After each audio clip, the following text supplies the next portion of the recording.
Hey guys, as you can see I've just beefed up the setup of what I had before. This is now the drive motor. Overkill, I know, but it does the job. I've just been messing with it. This is the motor controller. Give me a second there. Bought this one off eBay. As usual, my camera isn't brilliant. It's 110 volts or 240 volt input with 3 amp output, and it varies the voltage. The output's AC, being an AC motor, and as you see with my brilliant work, it's wired into the plug down the bottom there. Again, the output of these is put all in series, and that will be shown up by the multimeter, and the output of those two, which is now DC for the bridge rectifier, will be out these 2 leads here. This is the original drive motor that couldn't cope with the very high voltage I needed for the speed. However, this gives me the speed from that. It's all switched off because I've just noticed that, as you can see, it reads 0 when I flick the switch. There's a bit of induction going on. As you can see, I've got low 32 millivolt output. That's all just coming from this because its standby voltage is 196. But as you can see, the motor's not running because there's no current. So I'm going to start it up. I'm just going to do an initial dead short test and then a load test by loading itself. Again, I was messing about. I put the leads onto this motor and it did one thing, switched them around. It didn't do another, but it did another by that, because again, with the very low loading effect.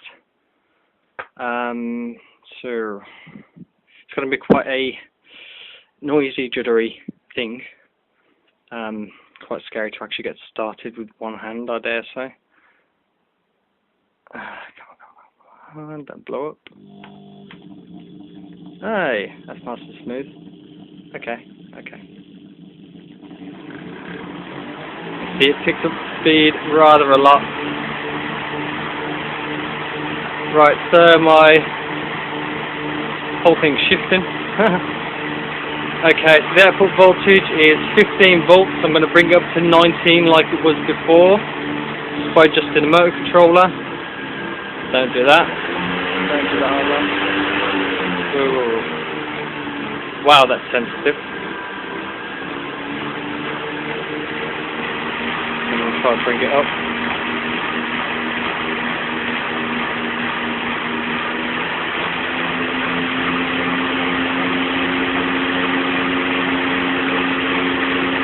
Right, that'll do me nicely, 19 odd volts. So I'm going to first dead short the generator side, which will be the output leads here. As you can see, my output voltage is nothing because the leads are dead shorted.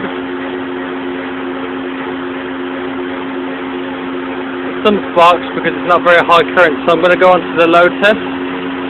Or not really a load test, it is just messing about. And again, sorry if it's quite loud.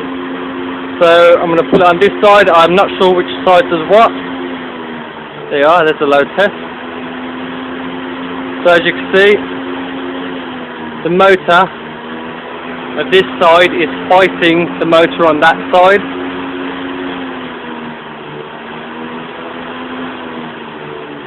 Which ain't very good. So now I'm going to switch the leads around so that the output and input directions are working together, I hope.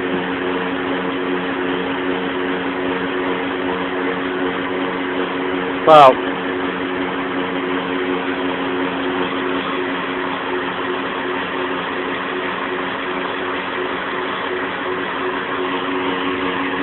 I don't really know what this means.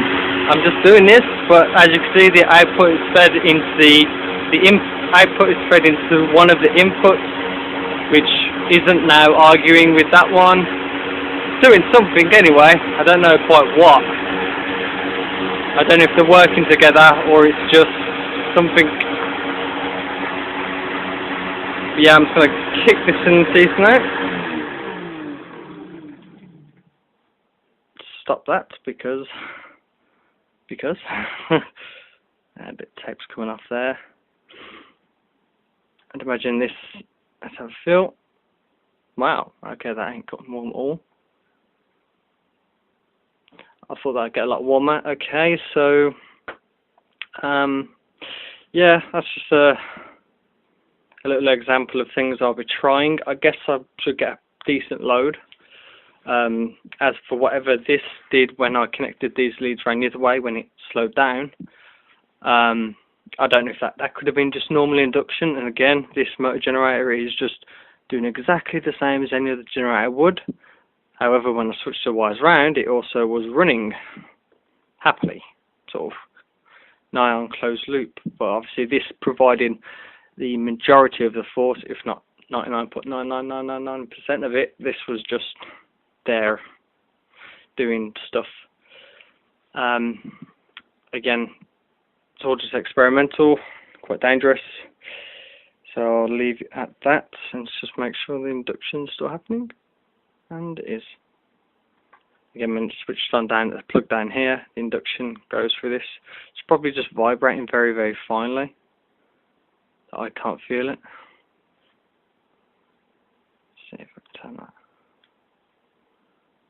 There we are. I'm just turning that. Okay then, so I'll do more testing again off camera because two hands are better than one. And I'll see how this goes with better load testing and try to do some more, more recordable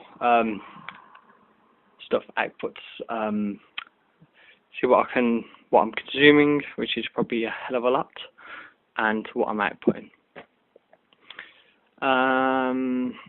Let's see, what do I have? I might be able to hook up this car battery. I've got rid of the bad one, for those who noticed. This one's half decent to decent, and I can give that a charge, see what happens, but I want to try find a charge controller that I may have about the place and see what's going on with that. So yeah, that's the setup now. It's got even bigger, even heavier, even more dangerous. So I'll get some tape on those leads and sort it all out. Alright guys, thanks for watching the little update. I'll try do what I can where I can and just try to do it properly.